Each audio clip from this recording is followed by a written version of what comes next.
Financial Institutions Bill, first reading. Grant Robertson. Speaker, I move that the Ethical Investment Crown Financial Institutions Bill be now read a first time. At the appropriate time, I hope and intend to move that the bill be considered by the Finance and Expenditure Committee.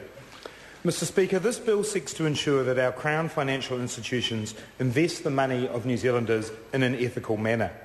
It does this by amending the relevant legislation for Crown financial institutions, setting forth investment policy criteria consistent with internationally recognised norms and conventions for ethical and socially responsible investment. While Crown financial institutions do not directly control their investments, this framework will require them to instruct their fund managers to invest according to the criteria described in the bill. Mr Speaker, I want to stress that the main goal of our Crown financial institutions is and should be to generate healthy returns that can fund our future commitments to ACC, superannuation and other key initiatives. This bill will not change that, nor does it aim to change that. It is quite clear that part of sustainability for a business, or indeed for an investment fund, is to be profitable. This bill continues that as a key goal. But what it does is introduce meaningful criteria to guide and instruct these funds to invest in a manner that is ethical and socially responsible. Mr Speaker, a bill such as this will inevitably raise questions as to what the word ethical means. In the context of this bill, ethical is defined as socially responsible and environmentally responsible, and UN conventions and treaties in those areas are used to set the parameters of what ethical is.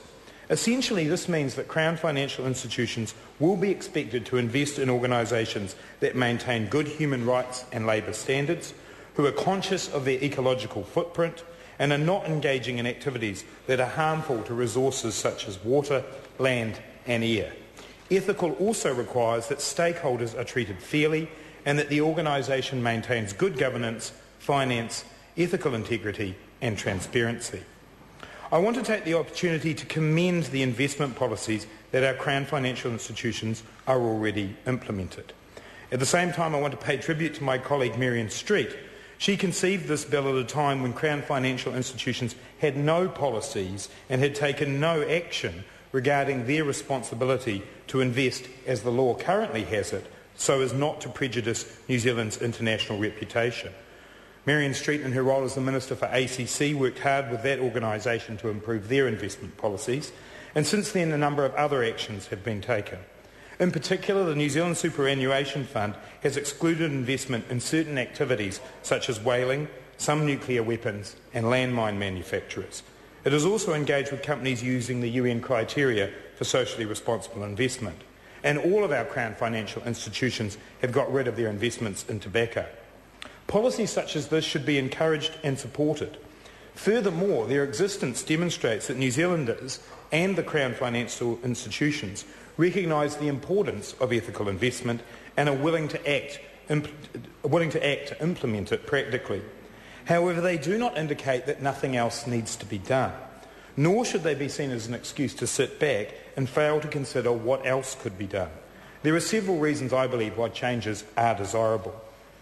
Having in our legislation a commitment to avoiding damage to New Zealand's reputation is a defensive position, in my view, in terms of ethical investment.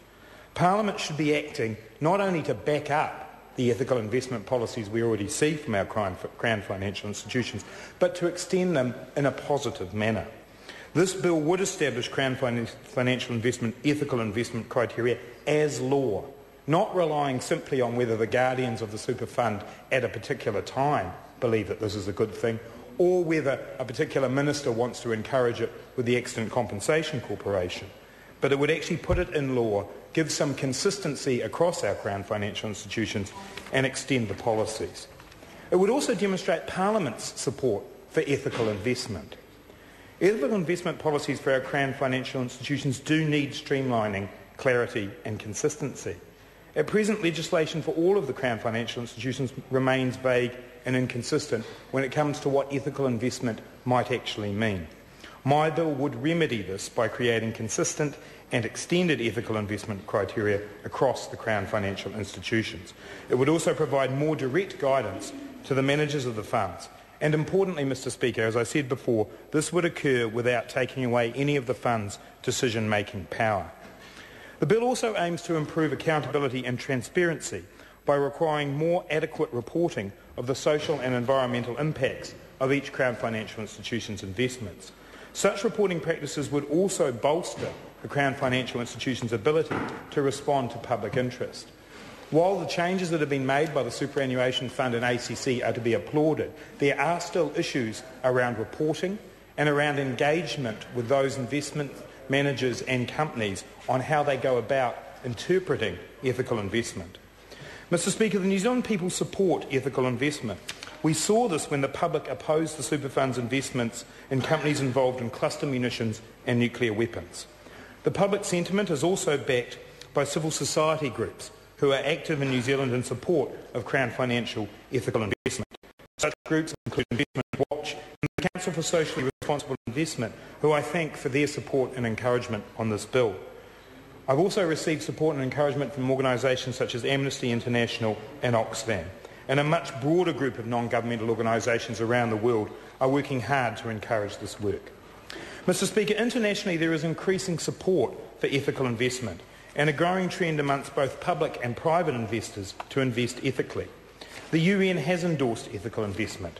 The UN Principles for Responsible Investment, which embody an internationally accepted framework for investors to manage environmental, social and governance issues in a consistent manner with improving long-term returns, has gained widespread support from companies and state financial institutions alike, receiving over 700 signatures.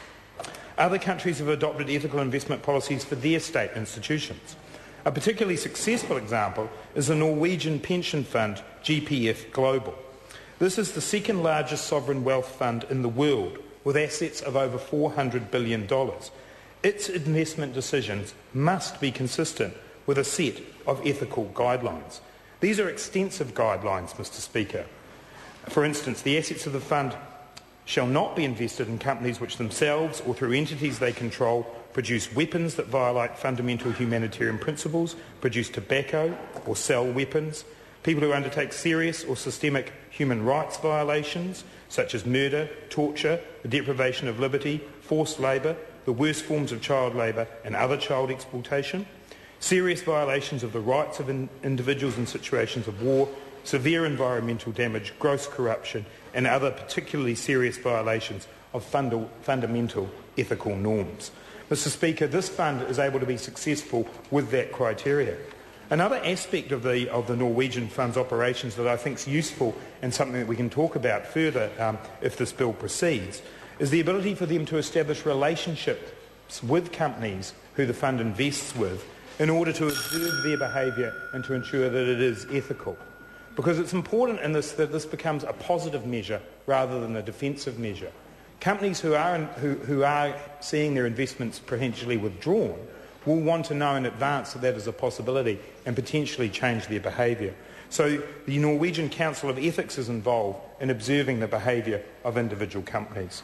Meanwhile, in Sweden, the 5 largest state-controlled pension funds are required by law to follow environmental and ethical considerations in their investment policies and to report annually to the government detailing how they adhere to. Sweden and Norway are only 2 examples, Mr Speaker, of states that have adopted ethical investment for their state financial institutions. Mr Speaker, these international developments give us food for thought. New Zealanders are justifiably proud of New Zealand's stance on the world stage in areas such as human rights, the environment, nuclear weapons, cluster munitions and landmines. It therefore makes sense for us as a country to put our values into practice in the way our Crown financial institutions invest public money. It also makes sense for us to avoid the embarrassment of unethical Crown financial investments prejudicing our international relationships. This bill is a tangible means of practising what we preach, a tangible means of enhancing New Zealand's image on the world stage and to prove that we are socially conscious and environmentally sound. I commend the bill to the House. The question is that the motion be agreed to. Speaker. David Bennett. Thank you, Mr Speaker. It gives me pleasure to speak on the ethical investment Crown financial